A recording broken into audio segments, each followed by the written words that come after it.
morning emission. This day we are getting new information about the hailstorm that has been hitting Bogotá for 3 days in a row.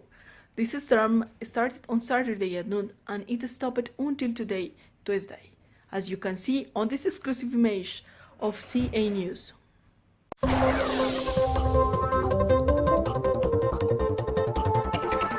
Just keep to use the information about the casualties in the affected zone. They said until now that Bogotá had 0 death tolls. The property damage was severe, but there is nothing to worry. Meanwhile, David is live from a park that has been affected by the storm. Good morning, David. What's going on there? Good morning, Ruth. Good morning, TV viewers. The first thing is to tell you what is happening right now in the streets. The police have told us the homeless people were in churches through the downtown, which were adopted as temporary shelters, and also said the street animals were in the neighbors' houses and could be adopted by these people.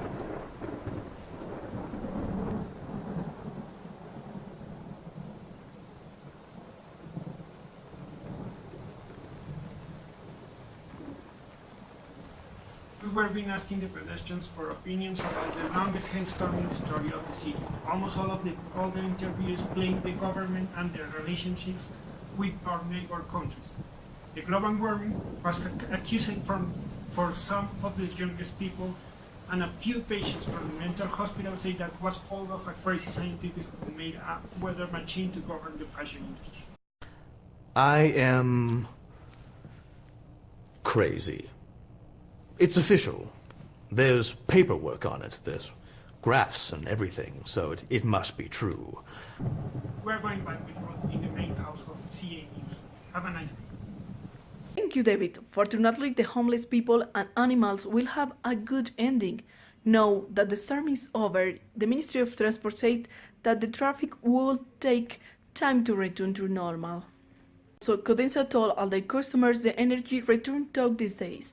And finally, the stores will open this weekend, so everybody can start to refill their non-perishable food and reserves. An important recommendation: wear warm clothes and call the emergency if you feel dizzy or weak. Nice day.